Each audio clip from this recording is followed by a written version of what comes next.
Welcome to After Cana, a Ferris Love podcast dedicated to exploring the vocation of marriage. In each episode, we bring you stories, advice, and insights from experts and seasoned couples to help guide you in your journey, whether you're dating, engaged, or newly married. I'm your host, Gabby Quinlan, and I'm so excited to introduce Peter and Theresa Martin. The Martins are parents of 8 children, founders of the Wojtyla Community Institute, and authors of The Rule, St. John Paul II's Rule for a Joy-Filled Marriage of Divine Love. Thank you guys for being here with me today.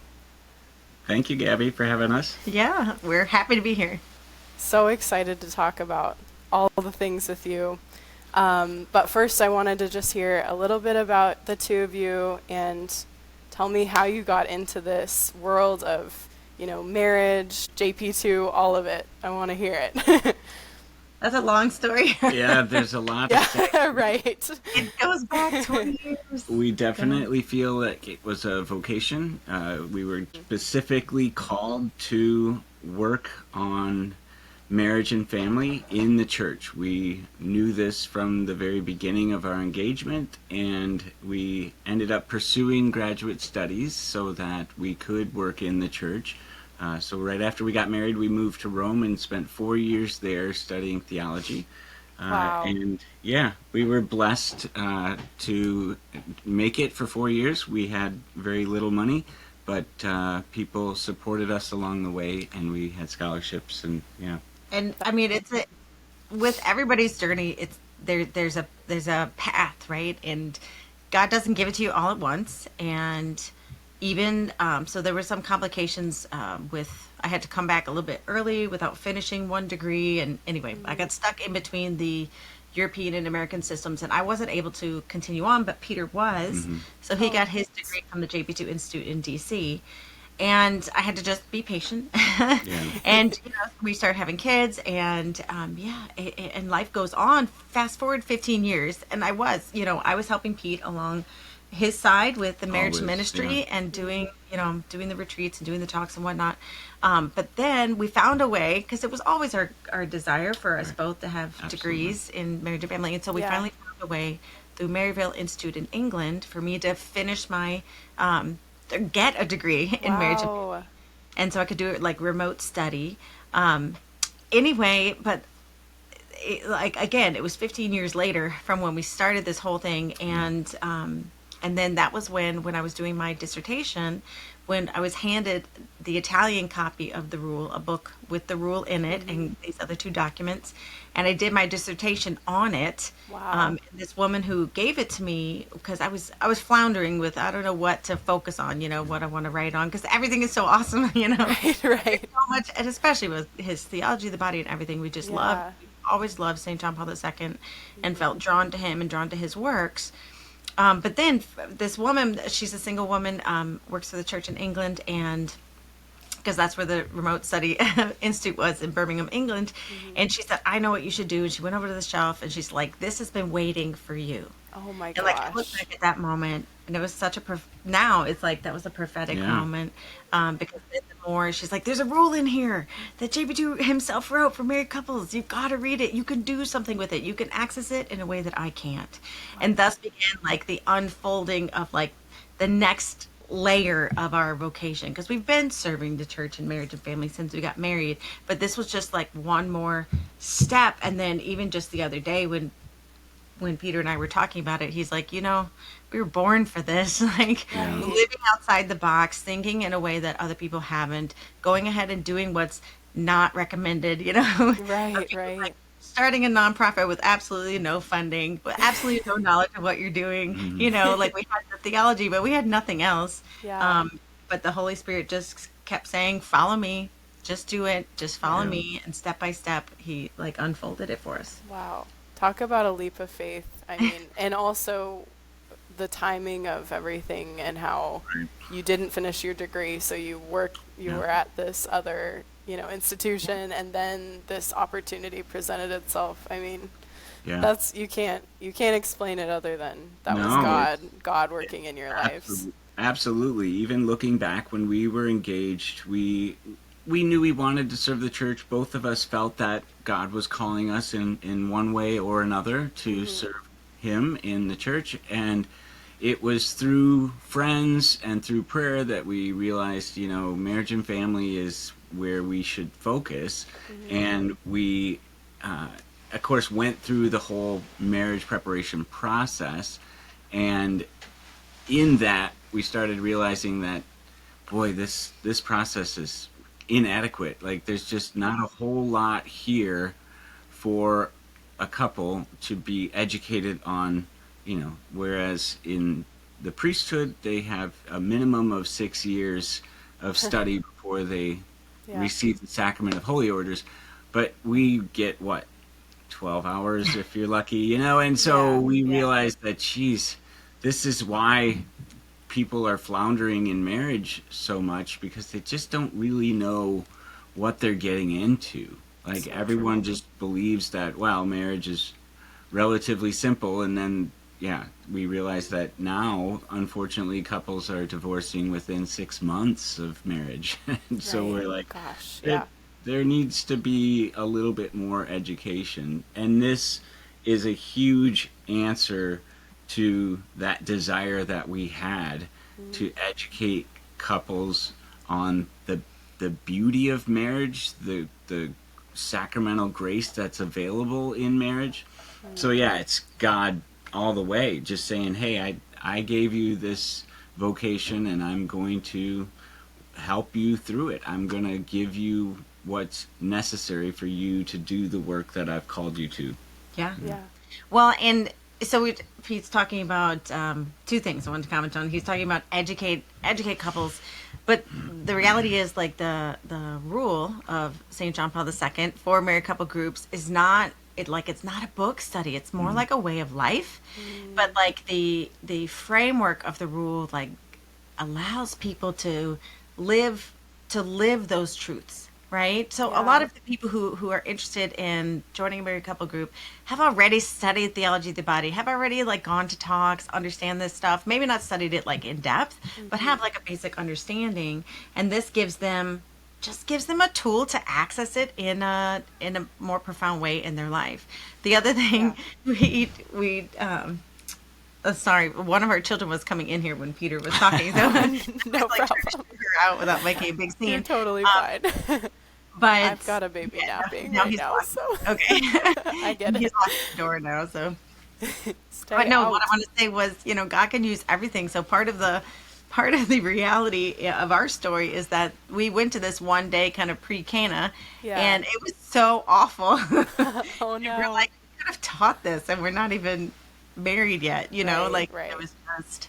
Yeah, it was pretty pathetic, but God uses everything, because that gave us kind of this internal desire to help, to want to do something more, to want to step up. I mean, obviously that came from God's prompting as well, but it was just kind of funny that He can use anything. So even a negative experience for sure. I completely agree with you guys that the formation before is lacking.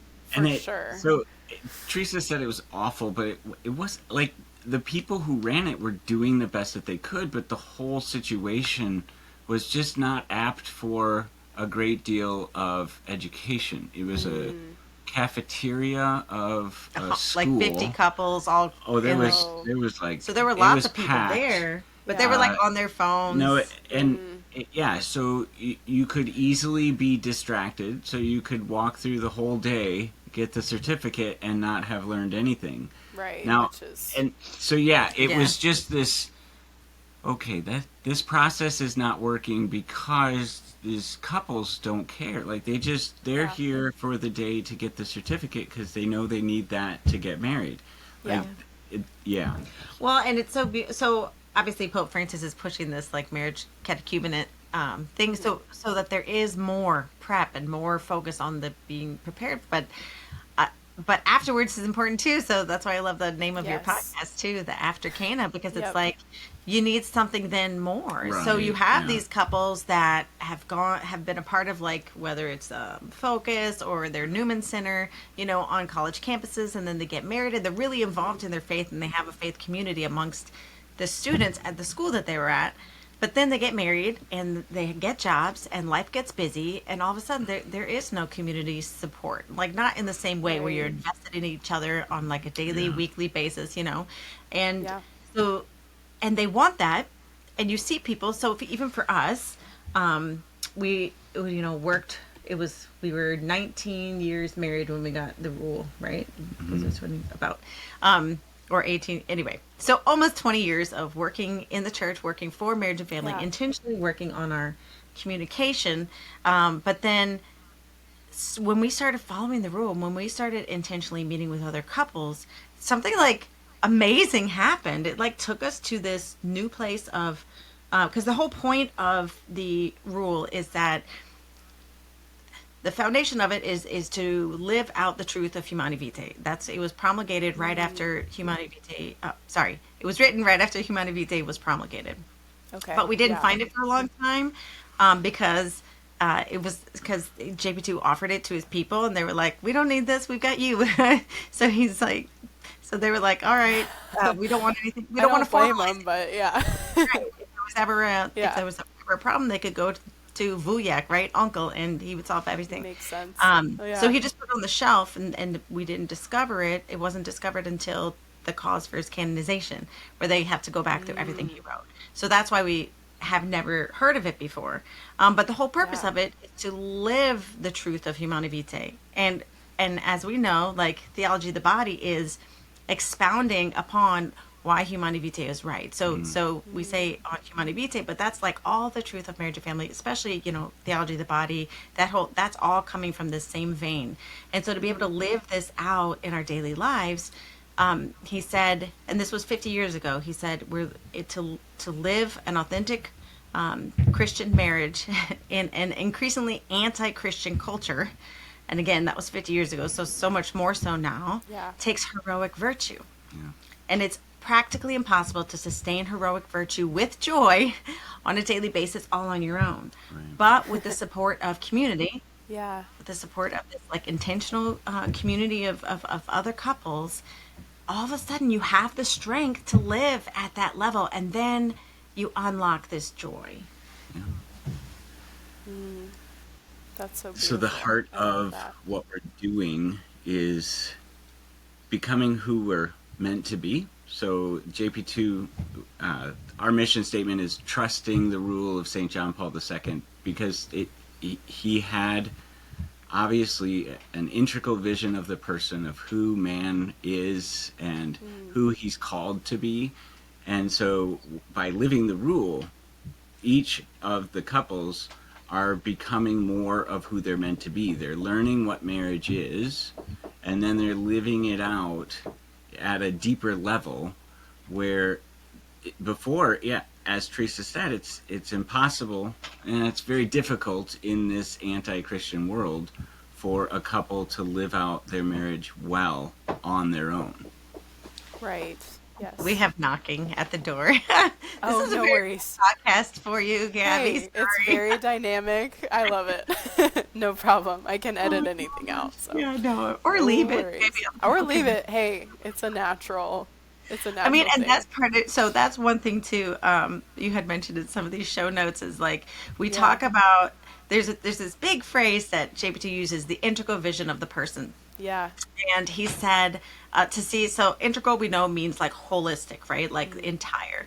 And he said to view each person in two moments. Like when you're seeing someone, you see them now as who they are right now, but also you need to keep in mind who they're meant to be. So as you greet people, as you meet everyone, like be able to see that balance.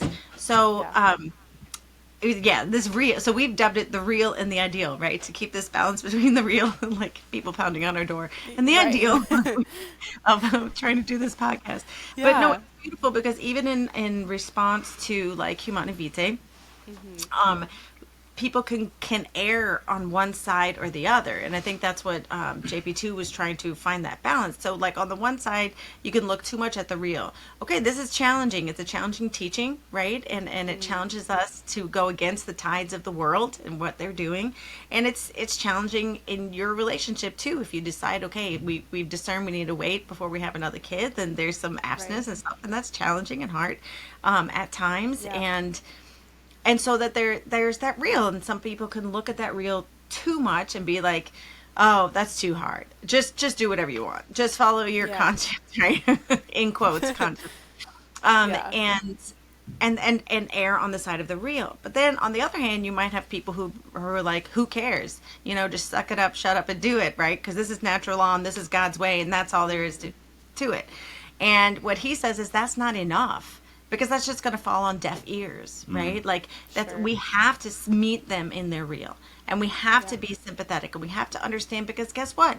It is hard, but that doesn't mean that it's possible. But it does mean that you need support. And I think a lot of times we're, at least for me, I mean, I don't know about anybody else or your audiences, but for me, a lot of times I feel like when I'm out in the world, I have to put on a good face for the homeschooling mother, Catholic mother of 8, right? Like, you have to show that this can be done. And so and maybe that's just me putting that on. No, but I do. I mean, I only have one. We only have one right now, but I feel the same. And people are like, you're such a young mom. Like, how are you doing this? And I'm working and have her home with me while I'm working. And people just don't think it's possible. So I definitely put on a face of like, no, it's great and I love it and I can do it, and I love being a mom, you know, more than anything. I mean, I love being a wife first, but you know, being a mom second. And so anyway, I totally understand. Days, right? Yeah. And you still have those days where being a mom is really hard. And sometimes you just want to stay in bed and pull the covers over your head and sleep all day, right? Yeah, but, and not having but you touch can't. You. Can't. And so sometimes those days are frustrating. And if you share that with someone who is not walking the same walk as you, they might be like, well, it's your own fault you had so many kids, you know? Or, well, we told you not to have so many kids, right? Like, you don't... And so what I love about the married couple groups is, like, you can let your hair down a little bit and you can share your reel. This was a really frustrating week for raising the kids. And I felt at my wit's end. I felt like a horrible mom. And other people can say, been there. It's going to get better. You're doing a great job. And they can sympathize and not be like, well, it's on you. You know what I mean? Like, not throw it back in your face, kind of. Actually support you in that moment. Lift you up and say, walk and and absolutely. The beauty, so as we said, JP2 just had this brilliance about him, knowing that this is what we need, right? We're made for community. We know this, but then, you know, we don't. In this world, we don't do it very well. We have email, we have text messages. Sometimes we'll pick up the phone, but more or less it'll be some sort of digital message, right? So we're not having this communion of persons in real life. And this married couple group gives us the opportunity to be truly involved in others' lives. And the beauty is that everybody's going through a season of life, and that we're all fighting very similar battles. And when we come together and see that, even so, a married couple group does not have to be a group that is all in a similar area of life. It doesn't have to be young parents. It doesn't have to be only the retired folks. It's the beauty is that all the couples that come together in a married couple group, they share the one thing in common, and that is marriage. And there's not an easy time in life to be married. Everybody goes through different struggles, but I think what combats the difficulty is that we don't have to believe the lies that Satan is telling us about our marriage, because we're sharing our real, and everyone, doesn't matter which side of, maybe they're newlyweds or maybe they've been married for 50 years. Doesn't matter. They can say, no, that's a lie. That, we've been through this or we can see from the outside. So then all of a sudden we're recognizing the truth of who we are Yeah. with people who are also living this truth. And yeah, all of a sudden Right. we realize, oh, that we were being tempted and we didn't even know it. And Yeah. that's, Yeah. it's just, yeah, it's so refreshing. And sometimes it's better to have the different ages. Like so, Yeah. we have some groups that are like similar ages, and that works too. But JP2 called these it a family of families. Oh, And I love so that. in yeah, and in families you have different generations, and we can learn from the older, the wisdom of people who've been there before, and we can, you know, gain from the energy and the excitement of those just starting off in their marriage. Yeah. So you get the benefit of that beautiful dynamic and balance and different where people are in their stage of life. And sometimes it's nice too, because if everybody has little kids, then you don't have built-in babysitters. But if you have people with older kids, then that can work too. Yes, yes, that's great. I think that description of a family of families and this community of multiple generations kind of reminds me of what you mentioned before of the real and the ideal. Um, like if you're a young couple, say, going to this group, you're in this one stage and that feels very real to you, but you're also seeing this ideal of 50 years married with, you know, a great family and grandchildren and everything. So it kind of again brings that holistic sense to the community, and I think that's so brilliant. And kind of in that same vein of real and ideal, I heard in a different interview I listened to that you guys were on, you talked about conjugal spirituality and kind of how it's, you know, bodily, material, physical, and spiritual ideal. Could you explain that kind of concept and how it relates to all of this and marriage? Yeah. So, and again, as I said earlier, this is like a little wink from God saying, because it was always on our heart to say, gosh, if couples only knew what they were receiving in the sacrament of matrimony, they wouldn't take it so flippantly. If they only knew that we receive grace through the sacrament, not just on our wedding day, but continually. So there's a couple things. I'll start with one, and then Theresa can follow up with another. When we get married, there's a new sacrament, clearly, but what happens, JP2 points out, is that so we're two baptized people. We already have a relationship with the Father. We're a child of God, and we receive grace through the sacrament of baptism. By being a child of God, we have this relationship with God. But in marriage, the two baptized take on another sacrament, and in that marriage, it's as if there's a new relationship with God. And that relationship between the marriage itself, so the couple, and God, is what JP2 points out is that conjugal spirituality. So the greater our relationship, our personal relationship is with God, and the greater our marriage is by communicating, by offering our love, by dying to self for the other, then God supplies grace through that sacrament. And so that's that conjugal spirituality. And so what we're looking to do in the rule is to strengthen that. So strengthen our marriage, but then recognize that God has something in store for our marriage. God wants to love us in our marriage in a new way. He's going to love us because we are a child of God through our baptism, but now in marriage, he's also going to pour his grace out through us because, and Theresa can talk more about it, but obviously marriage has a unique dignity of being an image of God in the world. So God, of course, wants to strengthen that so that his love can be spread throughout.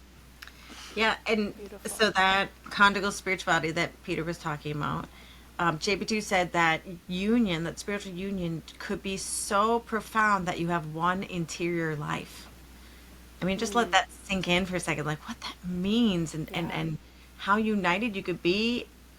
Because the other aspect of this that helps understand how God's grace works is, he said, the fact that in marriage, the priest does not marry you. You actually confer the sacrament to each other, which we knew. Like, we knew that. Right. But the distinctness that JPII says is that for the rest of your life, like that giving of the sacrament to each other doesn't stop on your wedding day. So for the rest of your life, you are the conduit of the action of God in your spouse's life. Wow. Yeah. So the more that you're in a state of grace, and the more that you're open, and then grace builds on nature too, right? So the more that you're making yourself available for your own personal prayer and your own personal, spiritual growth, learning how to better, communicate with your spouse, the more you're doing that, and being aware of, Lord, pour into us, make us more united, help us in this path, then you really can be like, God will give you those moments of inspiration where you have the same like internal movements, and then I'm coming to Pete to talk about something, he's coming to me to talk about something, and actually it was the same thing that God has like put on our hearts at the same moment, even though we weren't together. Yeah. So it doesn't always happen like at the kneelers in church, but like wherever you are, it's every moment and fabric of your marriage being just imbued with the Christ's giving his love of giving himself up for his bride, the church, right? So you have this, and that's, just reflecting what Peter was saying about the whole marriage being a reflection of God's love, right? Yeah. And the stronger marriages are, and the more that you can witness that love and that joy, the more that we shine hope to a hopeless world, right? Like, and that the more we can shine God's love out, the more other people catch on to that. And so we talk about growing in holiness. We talk about like having this one interior life, growing in our conjugal spirituality, which is just spousal holiness, right? And being united and being connected to God in that union. And the point, though, is not like holiness. Sometimes we can think of like these saints in heaven, like this just very devout and peaceful, but that's lofty. Not holiness. Right? Yeah, right. Well, because you like check off the box and whatever. And but holiness brings joy. So holiness is closeness to God. Holiness is like, by definition, being set apart for God. So it doesn't mean this like strict, severe life. Holiness means you're close to God. And the closer you actually like authentically get to God, not just because you said 20 rosaries a day or something, right? But authentically being close to God must lead to joy. And that is one thing that we have found, but leaps and bounds. Like we feel like when we have started participating in the married couple groups, even though we had been intentionally working on our marriage for almost 20 years, once we started the married couple groups, it was like climbing the mountain ourselves or catching the ski lift, right? And like there was just something beautiful about following, and at the beginning, like our mission statement, like Pete had said earlier, is trusting the rule of St. John Paul II, because we didn't know if it would work or not, really. When it came down to it, because we didn't have any proof for anybody. Yeah. But now we do, and there are we have over 50 leader couples trained now in 16 states of the United States and Australia, and England is next, actually. There'll be people from England in our next leader couple training coming up in February. But yeah, so it's been beautiful, and to see not only has it affected our marriage, but just hearing from people like that they were like, well, we gave it a go just because you said, no, let's try it, and never realizing that they actually got something even more, like, because you don't know what you don't know until you first experience it, and then you're like, what? And now, like, there was this one group that was like, the commitment's too much, because it is kind of a weekly commitment. You meet with your married couple group 3 times a month, and then the 4th week you would meet as a community, like the family of families, right? So you bring all your kids together and invite other people, because we don't want to be cliques, right? Like, so you're extending it outward. And part of being in the rule is having an apostolate, and so so moving forward then is people would be like, oh, that's too much, but then like slowly like warm up to the idea, and then when they when they actually do it, that's when they were like, I can't believe this. Like the same people who were like, heck no, we're not going to meet every week, come back and say, there's no way I'm ever stopping this. There's no way I'm ever giving this up. Like I can't live without it. Now that I know what's accessible and what's possible, like I think for marriage, we talk about the bar being like, don't get divorced, right? Yes. Like successful marriage, you haven't been divorced. But there's so much left on the table that's there for us if we just turn up the emphasis just a little bit more. Wow, I love that. So as you're talking about, building these great communities and lifting each other up in holiness, I was kind of thinking to myself, what are some very practical ways to apply this outside of the groups, just in your own home? What does that daily spirituality kind of look like for a couple who wants to embrace this? I'm sure reading the book would obviously help a lot, but what's kind of some way that you can bring this into your home? Well, so we always say that grace builds on nature, and the goal of living the rule is to build that couple spirituality, to build your conjugal spirituality. So basically the goal is to have a strong marriage and to be joyful, to be on fire with the love of Christ. And so that same suggestion is, would be on any other podcast, is just grow in holiness. So do the little things. So we love, Mother Teresa said, if you want to change the world, go home and love your family. So we're given all sorts of opportunities to grow in holiness. And if you're not finding them, just ask, hey, God, give me something. Don't ask it. No, I'm just kidding. It'll be like a flood of the prayer for humility is the most powerful prayer. It'll happen immediately, So that's just it. Like the little things is where it's at. So in our married couple group, we have every week a conjugal spirituality challenge. So all the couples walk away with a weekly challenge of doing something, and it's rarely a large thing. It's something small, like, hey, this week surprise your spouse with something that they love that they're not expecting. So these are little things that you can be doing all the time.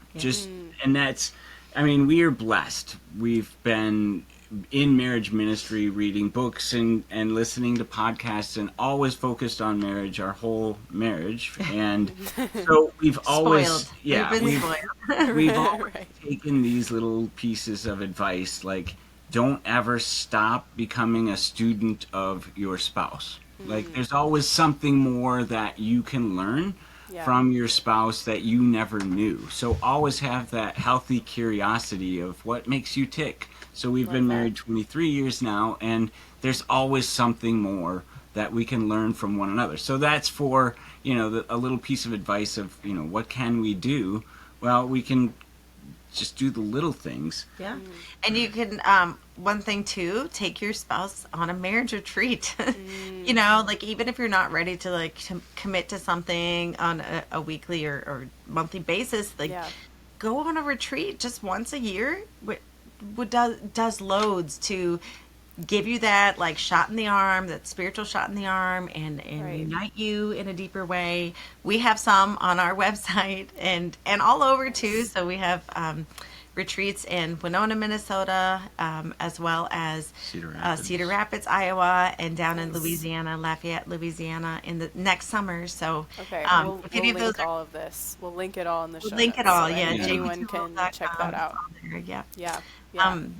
But there's so much that you can do, but also just understanding that there is more grace available than you realize. So in those moments, just being able to stop, pause, and just say, Lord, give me that grace that I heard them talking about. Just give me that. I need that. And He will. God will not force it upon us. But if we ask for it, He'll give it, and He'll give as much as we can handle, and then He'll take us to that next place and give us something more. I love all of that, all those suggestions. Definitely taking them into my marriage. That's great. And so I know some of the people who will be listening to this maybe aren't married yet, are single, but they've discerned marriage as their vocation. or they're with someone they believe, could be their spouse, or they're engaged. What are some things you would say to them, kind of from the other side, looking back? What are some things that people should be looking for in a potential spouse, and then B, what are some ways that couples can date intentionally to kind of preempt the rule even before they're married? So the best advice I ever got was to start praying for your future spouse. Somebody told me this while I was in the seminary, actually, and they said, it's part of your discernment. You're praying. Maybe your spouse will be the church. Maybe your spouse will be someone else. But start praying for them now, so that if you or when you meet them, you already have a spiritual relationship, and you've already started the habit of desiring their good, their greatest good. You're praying for their healthiness, their holiness, that you want what's best for them already. So you're already starting the habit of being that good spouse that you're called to be. Yeah, and I would think just keep trusting God, and not afraid to step out of the your comfort zone, and not afraid to make mistakes, which also means you have to not get too physical, right, if you're dating or whatnot, because the more physical you get, the harder it is to realize and to recognize this is not the best fit for me. This is not leading me to be the best woman or man I'm called to be in God's eyes. And it's harder to break off such a relationship if you're physically involved with that person. So to just, to keep it, and not like puritanical, right? But like just to keep boundaries so that you can remain objective while you're discerning if this is the person that God has intended for me. And if so, like once you get to marriage too, you'll be so much better off by building that strong foundation of friendship and of just that personal dialogue and that personal connection, more so than just the physical too, because that'll come. I mean, we're human beings, and that's always there to be cultivated, but being free to to say nope, not the right one, and not have emotional strings attached. I remember my grandmother, who, God rest her soul, she passed away a few years ago, but she grew up, was she dating in the 40s or the 50s? Yeah. Okay. Yeah. In the 50s, and she used to brag that she used to date 5 guys at once, and not like on the same day. Different time, right? Every Saturday night, her date would come pick her up and take her out. They'd go dancing, or they go bowling, or they go to wherever the next whatever. I don't know what fun thing. Something where there was lots of people, right? It wasn't like a single, just you and the date. But then, so she always talked about this and how she was like belle of the ball kind of thing, like she bragged about it. But then you come to find out she didn't have her first kiss until she was engaged. Wow. And you wouldn't think that, hearing that story. Right, you wouldn't. But that gave her the freedom to be like, no. And like she said, she remembers dating this one guy, but she said he was too vanilla. So he was too blah, right? I love it. She ended up, even as being an Irish an Irish Catholic, she ended up marrying this like darker German Lutheran. Okay, yeah. And it was like such a scandal, but she's like, oh, everybody else is too vanilla pudding. That's what she was. I need a little flavor. That's exactly. So funny. But like she had the freedom to do that because that other side of it was not as connected, right? Sure. Like, and so I think that's what I'm trying to get at, is if you're still in the dating phase, to keep, I mean, you can invest in people, but to just keep it objective until God makes this perfectly clear, right? And trust God. Like, if this is not the right person, there will be somebody else. There will be. Right. But we have to take that scary, like, because sometimes it's comforting to know that you are dating someone. Like, you know what I mean? Like that security, and to let that person go if they're not the right person, even though it's scary, might be the best thing you can do for your life. Yeah, that's so true. That is so true. I think we've really lost that art of casual dating that isn't, Right. what it is today, Yeah. where, everything happens on the first date or whatever. Right. Yeah, and it kind of, this is, in my experience, I went to a small Catholic college, where people were very focused on like, what is my vocation? I'm looking for that person. And even in that kind of environment, it was sometimes tricky because you would say yes to a date and then the whole school knew you were going on a New. date with someone, and then it was like, are they going to get married one day? And you haven't even gone on your first date. So Yeah. I think if anyone's listening who's in that environment, take the pressure off.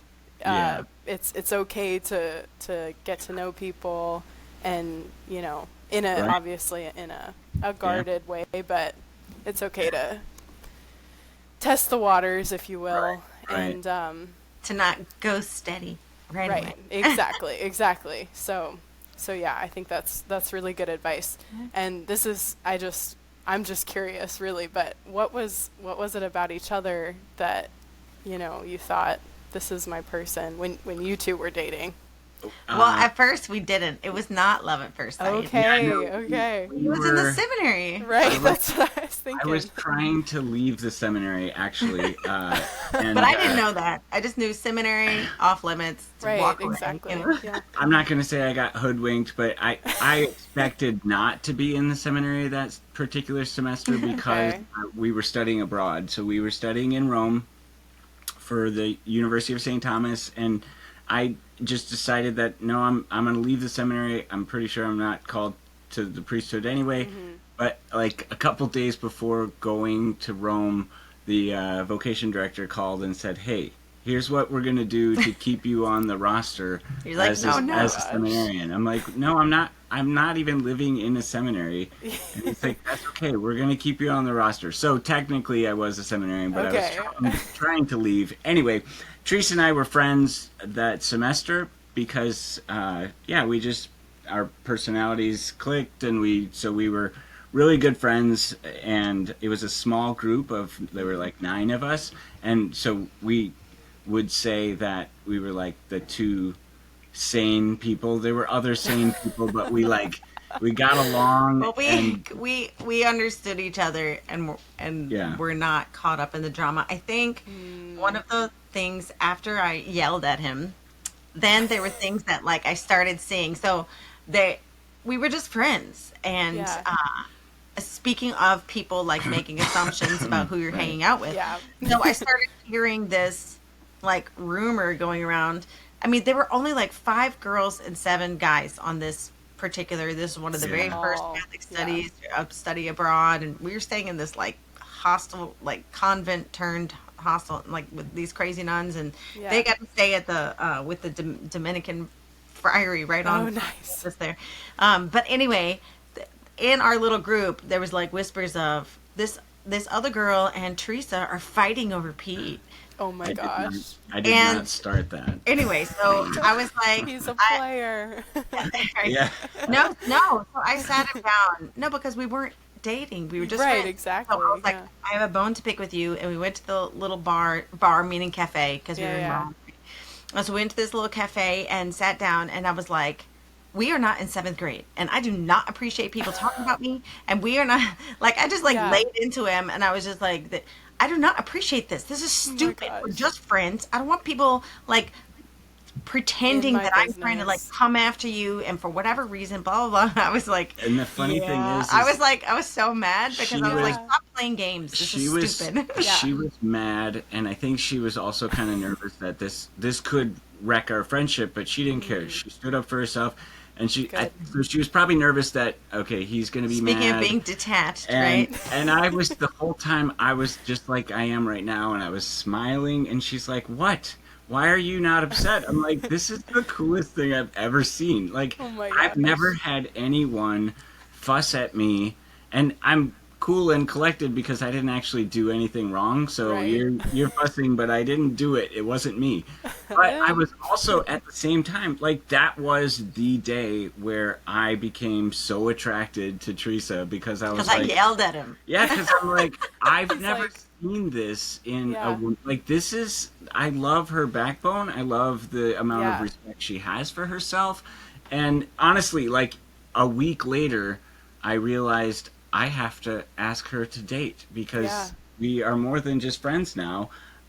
It was, yeah, interesting how it worked, I but love that. that was like the moment where I realized, oh no, I feel more for her than just friendship now. Yeah. Well, and then so we were friends, and like that's what was just ticking me off. I'm like, I'm just trying to be Like a friend, right? Like yeah. I'm not trying for anything else. I just want to be friends. And but Uh, what attracted me to Peter was his just his traditional Catholic environment that he grew up in. His brother's a priest or was just ordained a priest, and he was taught the traditional prayers and just lists. And I grew up in a charismatic Catholic family in New Orleans, and so there was my parents were brought up in traditional Catholic environments, but I was fed this very. I mean, it was beautiful, but it was just like a different. Yeah. It was a different side of Catholicism, right? And this more Definitely. spontaneous prayers and there was something about like what I saw in Pete was like this rock, really, like that's why Aw, his name. I love fits it. him. But yeah, this security of this tradition of the church, and yeah, in that environment and that strength, I think, is what really attracted. Besides that, he was cute. That happened.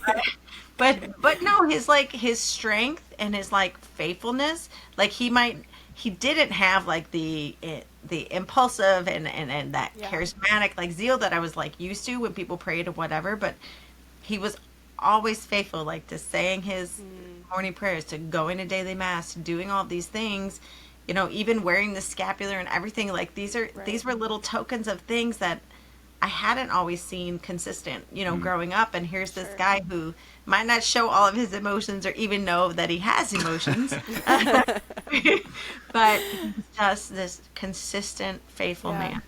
Right. It's that discipline is very, I mean, my husband's the same way, and that's what I found attractive about him too. Just that, consistent, Sturdiness. Yeah. sturdy, and you just know that discipline will translate into your married life. And as I'm sure you guys have seen, I love that whole story. That's amazing. And it's do you still love her backbone? No, I'm kidding. But, Absolutely, yeah. Well, I mean, okay, you have to but love of course, somebody enough. yes. You have to love somebody enough to put up to fight, like in a good sense, Yes. right? Like there are people that we know who the husband is like whatever. Like as soon as the wife like gets strong or gets get like state, but the wife didn't want him to just back down. She Yeah. wanted the engagement, right? Well, Yes. needless to say, the people are divorced now. Oh Like my it gosh, just yeah. you have to be willing to get messy sometimes. Do you know what I Yeah, mean? And be willing to Right. go into that real and that nitty gritty and recognize that okay, we both have strong personalities, and so we will sometimes butt heads, but more and more so, like I think the Satan gets in there and can lie to you that he's thinking this or she's thinking that, and that's what working on your communication can help eliminate too, is the lies, because half the Right. time when we sit down we do dialogue communication where you write down things and then you switch it and read it. When we talk about something that we're like not hearing each other and kind of arguing a little bit, then we're like, Yeah. okay, we need a dialogue about this. And then we do, and we're saying the exact same thing. We switch our notebooks and we're like, are you kidding me? Why were we fighting? But we were fighting because we were fighting against like the lies. narrative that was in our head Yeah. that wasn't even real, Right. So- Right. Assumed intention and all of that. Yeah. Right, Can, yeah. ugh, it's the worst. But Yeah. that's such a good way to do it, and such a good way to kind of step away from the emotional, Right. intense Yeah. side of an argument, and Yeah, absolutely. get a Yeah. more objective kind of. It's necessary throughout marriage, but definitely at the beginning of marriage, because we are very, there's that lie of, oh my gosh, if this is happening now in year 3 of marriage, then it's going to happen for the rest of our lives. You've got that intensity, so Yeah. it's good to just back down and say, all right, let's just actually have a conversation about this, but let's just take it out of the passion where we can evaluate it a little bit more soberly. And that, and Teresa's right. Like 9 times out of 10, we talk about it through this method, and we're like, "Wait, why were we so upset?" Like, well, there was a lot of passion. There's a lot involved, and then too, obviously, there's a lot of reasons that we get upset. The timing of it. You might be sick, or the kids have been, you might have financial very stress. hectic day. All those things get in the way as well, which is why this method of communication is so perfect, because it's meant to be away from all of that, so that you're actually able to think about it, write it down, and then outside of the passion of it, read how the other is actually feeling, and then realize, oh, whoops, we were, Well, and to realize that it is more important to be loving than to be right. And that, I think, when you're first married, right. when you're first married, Speak there for might yourself. be right.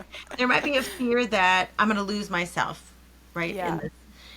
But if you're both going into this union, like to trust God and trust your spouse enough to let go and to stop trying to hold on to something, whatever that something, like that you're not going to get lost. And that's one thing that JPII talks about too, in this, like, you could be so united, you have one interior life, like the idea that this is not a losing of self. He says you don't get lost, you get perfected in this gift of self. Yeah. And I think that's beautiful. And because I think a lot of times it's our pride that creates the friction, because, like, I want my way, or I think I'm right. We have plans for our lives. I have a better idea than he does, or like I need to correct his idea and make sure, I need to make certain that it fits in with my, do you know what I mean? Like, I need to, instead of just saying, okay, God's in this, and be patient with God, be patient with your spouse, because God is guiding him, God is guiding me, God is guiding us together, and it's going to be okay. So right now, the most important thing is not that I prove my point, but that I just step back and I love him. Yeah. Which seems obvious, but in the moment, simple, it's not but no.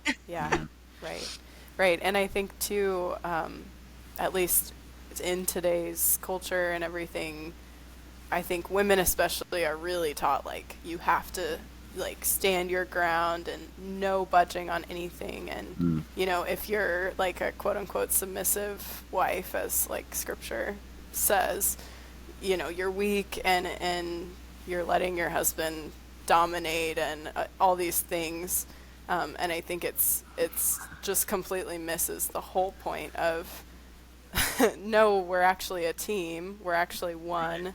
And sometimes women and men are stubborn, and that's not a virtue. It's Sorry. No, you're fine. Go ahead. Well, I was just gonna say you're painting those very two distinct, very two opposite pictures. But I think JP2 would say that that's why we need that balance of that real and the ideal. Yeah. Because if you're living, because that he would say that whole scripture of, wives be submissive to your husbands starts by saying spouses be submissive to one another under Christ, out of reference to Christ. And JP2 puts that whole thing under that umbrella. And so understanding that there isn't, it doesn't mean, right, like whatever he says goes and I lost myself, right? Totally. If you're in a loving relationship, and this is what I love about, like, what the focus is of the rule and making sure that we're hearing each other, is that both spouses get heard. No matter who has a more, like, dominant personality, both spouses get heard, both spouses get loved. And so if he's working, every day to love me more than yesterday, and to do more for me more than he did the day before. And I'm working to love him more Yeah. than the day before. And if we're both working on how can I love my spouse better, we Yeah. are both going to feel fulfilled. We are going to feel treasured. We're going to feel loved. And then the more you feel that, the more you're like, why wouldn't I do anything for Yeah. him? You know, why wouldn't I Absolutely. let him have his way in this when I feel so cared for and so loved, and all my, emotional and physical needs are being met and Right. upheld, like even more than maybe I would have, done for myself. He's the one to say, no, you need to go buy that new outfit or do that, like the things that I might not choose to pamper myself with or whatever. He's there to say, you need this. I love you. I want you to Yeah. feel healthy and whole and have Right. your own, mental, That's spiritual balance as you're balancing all these other things. yeah. I love that so much. That's yeah, that's a perfect. The balance is key. Yeah. Absolutely. Oh Yeah. my gosh. Um, so just a couple more things before we wrap up, but this is just a question we like to ask, everyone who comes on the show. What is a piece of advice, your favorite piece of advice or something that's, rung true in your marriage that you would give to either your past self, before you got married, or you would give to young couples who are just starting out and want to build this holy, faith-centered relationship? Yeah, I think probably just in a general way, just to take yourself lightly. I feel like there's so many moments I like was gonna say, don't looking, sweat the small stuff. It's like yeah, right on the. Same. looking back at our marriage, and this is the beauty of being with couples that have been together for so long. They have this wisdom that isn't in the moment. So within the first 7 years, everything is just so dramatic. Like, and I'm not discounting the fact that yes, it's hard to be counting pennies, and it's hard to say, well, we can't go on vacation because we just don't have it. Yep. We don't have enough vacation in the bank, right? We can't go any place because we're financially strapped or we're just too young in our position. We don't get that much vacation, whatever it Right, is. right. All these things, they seem so dramatic, but if you just are able to laugh at the situation and recognize that this is not the end of the world, maybe someday we'll get to go on that vacation, but now is not the time. And I think, yeah, just the idea that it seems like it's really dramatic, but maybe we should step back. That's why we find it so amazing to be living in this kind of community of couples, because they can help us to put things in perspective. And we constantly see people giving advice of, it's not as bad as it seems. Like, I know right Yeah. now it feels like because you've got 3 kids in diapers or whatever it is, it feels like you're not going to make it, but this will pass and you will make it. And if Right. you want, we can help you. And it's just, Yeah. it's a blessed way to live your marriage Yeah. in these married couple groups, because there's so much assistance psychologically, emotionally, spiritually, obviously. So And yeah, I would think even as you're planning too, like you're planning your life together and what's coming next, to not miss the present. right, Like even Yeah. if it's stressful right now today, right, this is where life happens. yeah, And the synthetic friendships and like synthetic community, like all this online, right, like Yeah. texting with people and even communicating with people on Facebook and Instagram, wherever, is not the same as the face in-person. to face, Yeah, and the Definitely. real organic community that's around you and your kids. yeah, And realize that you are right now, wherever you are in your stage of life, you're living your fairy tale right now. You are living the dream life that God has planned for you. And maybe it's not on the most exciting chapter, that's okay. You're Yeah. still on your way there. Life is not going to happen when. Life is happening right now. And to be able to embrace that and be like, this is my life. Like, what if there's something that you're like, I wish I had, change it, do it, take that leap of faith, do it now. Don't wait. Don't think that, when we get that job or when we move to that house or when we have kids or when I get married, like that life will start happening. Like, embrace the fact that God is with you and God has a plan for your life and it's happening right now. Yeah. Amen. That is so beautiful. I love it. I think that advice will help so many people just shift their mindset, and yeah, that's great. Speaking of our listeners, how can people get involved in these groups? Where can they find you? Where can they find the Rule? We want to hear all about how we can access these resources. So we do have a website. The easiest way to get to it is jp2rule.com. So that's jpii rule.com, or the number 2 works. Either way. That'll Nice. get to the Nice. website. Our nonprofit is the Wojtyla Community Institute, and it has all the information about the Rule, how to start married couple groups. And some of our videos. Yeah. We've been interviewed by Chris Stefanik, Right. as well as Messy Yes. Family, So, and right, there's lots and of Bishop Kajiano. there's lots of ways so you can get the information from podcasts, and you can get that, but then like the next level up, we would say, other than you can buy the book, read the book, And you can get it anywhere. Like, so if you like getting your stuff on Amazon, just type in The Rule Martins, it'll pop up. right. Nice, And okay. I would say the next level up would be to go ahead and look at the retreats that we offer, because that allows you in a weekend, it allows you to actually experience what we do. It's so cool. And then to see the potential. Like I said, you get the information from the podcast and you can hear us talk about it. Right. But there's something about, like, you're there and you're face to face with Jesus in the tabernacle, or sometimes we're blessed to have adoration.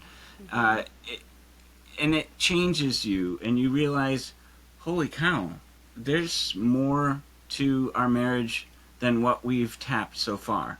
And then you start to think, if we went this far on this weekend retreat, imagine what it would be like. So that's my advice, is to say, awesome. you can kind of dabble in it, and a lot of people are, which is great. I mean, some people take time to kind of wrap their heads around it, but I would say a good experience is the retreat, and then if you want to take the next step, we Right. do. So what we have is a leader couple training.